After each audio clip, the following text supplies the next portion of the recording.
পেতে হয়, সংসারে শান্তি নেই। কি আছে?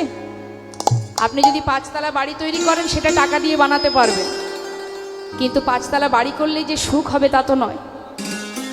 সুন্দর একটা পালঙ্গ বানালেন, সেই পালঙ্গের উপরে টাকা দিয়ে পালঙ্গ বানালেন, কিন্তু ঘুম হবে কি না সেটা কিন্তু আমি জানি।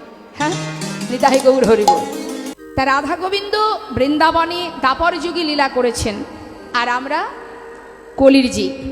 ঠিক আছে, তাহলে কলির জীব হয়ে আমরা যে রাধা গোবিন্দের লীলাকে সবাই আস্বাদন করছি, সে কি লীলা করেছে আমরা জানলাম কি করে? জানালেন কে? আমার গৌর সুন্দর। এই গৌর সুন্দর কে? আমরা তো সবাই রাধা গোবিন্দকে নিয়ে এত আনন্দ করি, তাই তো মা? কিন্তু সেই রাধা গোবিন্দের দুই দেহ এক হয়েই তো আমার গৌর হয়েছেন। শুধু তাই নয়, অন্যান্য যুগে ভগবানকে পেতে গেলে যে কষ্ট করতে হতো, আমার গৌর হরিকে পেতে কোনো কষ্ট করতে হয় না।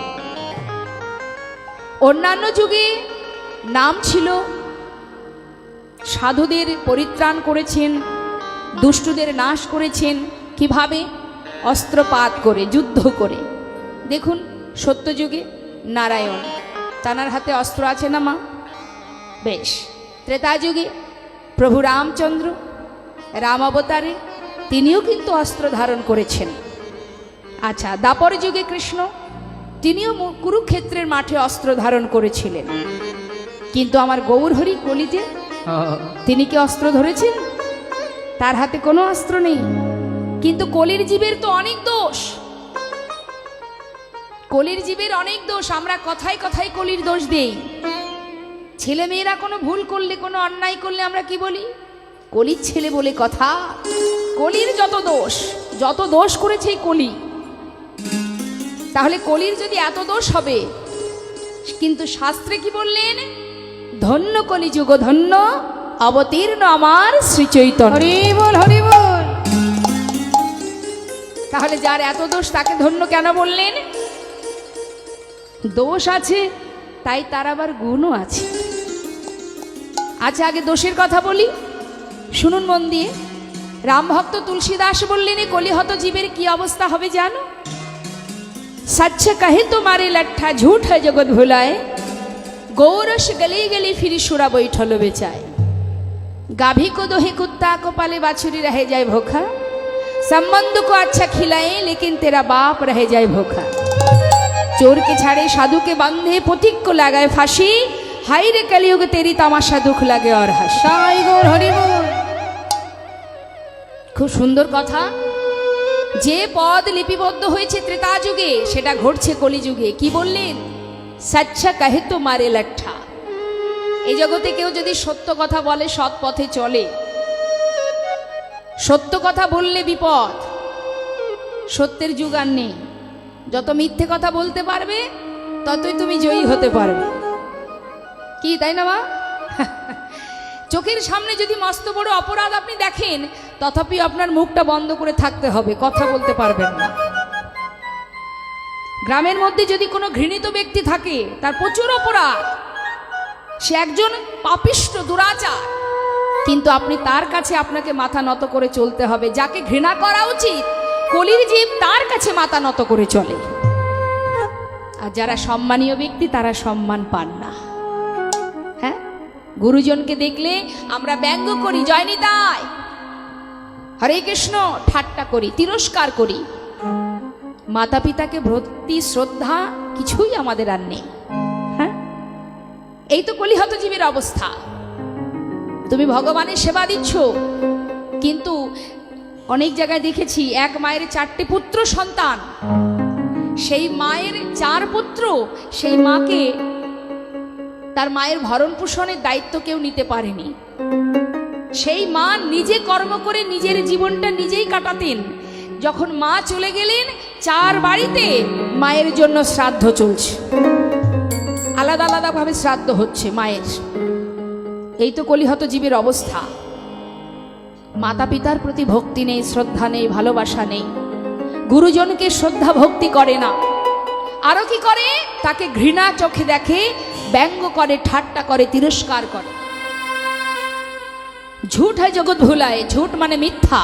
এই জগৎটাকে ছেয়ে রেখেছে অত্যাচার, অনাচার, ব্যভিচার। কিন্তু কতদিন? সময় একদিন আসবেই। তুমি যত পাপই করো না কেন, ভগবান যখন তোমায় শিক্ষা দেবে, এমন শিক্ষা দেবে যে সারা জীবন ধরে তুমি আর কেঁদে কুল পাবে না। গৌরস গেলি গেলি ফিরি। গোরস মানে গরুর দুধ। দেখবেন আগেকার সময়, এখন তো গাড়ি ঘোড়া হয়েছে, তথাপিও যারা দুধ বিক্রি করে তারা চিৎকার করে হেঁকে হেঁকে দুধ বিক্রি করে। না মা, কে আছো, দুধ নেবে গো?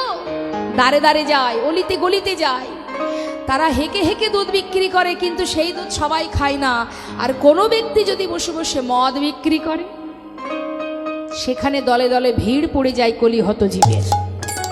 তাকে খুঁজে বের করে নেয়, খুঁজে বের করে নেয় কোথায় পাওয়া যাবে সুরা।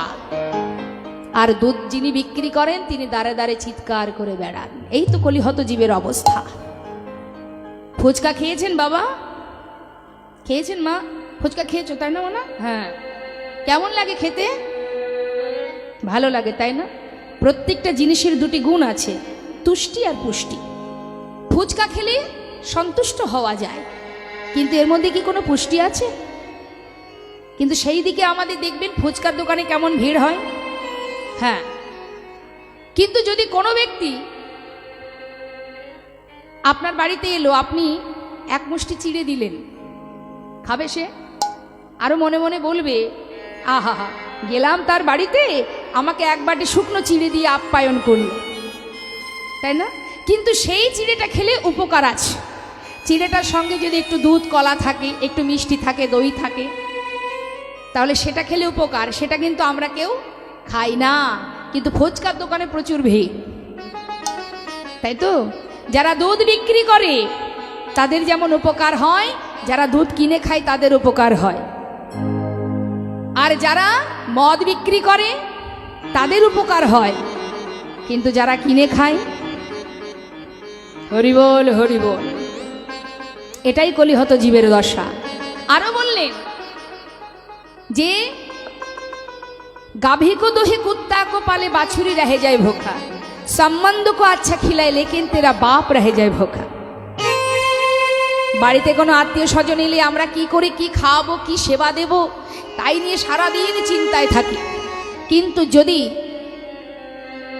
নিজের মাতা পিতা ঘরে থাকে, তার দিকে সারাদিনে একবার ফিরে তাকানোর সময় হয় না। সেই মাতা পিতার স্থান হয় কোথায়? বৃদ্ধাশ্রমে। আর গ্রামগঞ্জে দেখা যায় যে অন্যের বাড়িতে মা আমার ঝিয়ের কাজ করে কোনো রকমে জীবনযাপন করছে। গাভীর দুগ্ধটাকে দহন করে, গাভীকে অনাহারে, বাছুরকে অনাহারে রেখে, মায়ের দুগ্ধটাকে তার কাছ থেকে কেড়ে নিয়ে আমরা সেই দুধ দিয়ে বাড়িতে বিদেশি কুকুর পুষি। দেখবেন অনেকের বাড়িতেই থাকে, তার জন্য আলাদা ঘর থাকে, সেবা দেওয়ার জন্য লোক থাকে, হাওয়া খাওয়ানোর জন্য লোক থাকে, এসি ঘর কুকুরের জন্য। আর মাতা পিতা কোথায় থাকে? বৃদ্ধাশ্রমে। কি হবে গো? রাম ভক্ত তুলসীদাস বললেন, যিনি মা তো পিতা কো সেবা করে তিনি তীর্থ ব্রত কিয়া না কিয়া। যে মাতা পিতাকে সেবা করতে পারে, সে যদি তীর্থে যেতে না পারে, যদি ব্রত করতে না পারে, যদি সে ভগবানের সেবা দিতে না পারে, কোনো দুঃখ নেই, যদি মাতা পিতার আশীর্বাদ লাভ করতে পারেনি। তাই গৌর হরিবল হরিবল। তাই আজ মহাজন করুণাময় গৌর সুন্দর, আজ তিনি কি করছেন? বৃন্দাবনে সেই রাধার কথা মনে পড়ে আজ রাধা ভাবে বিভোর হয়ে, ভাবের আবেশে আজ তিনি সেই লীলা প্রকাশ করছে। মহাজন বললেন, দেখো আরে মরু শ্রী গৌরঙ্গ চাঁদ, অখিল জীবের মনোলোচন হিফা।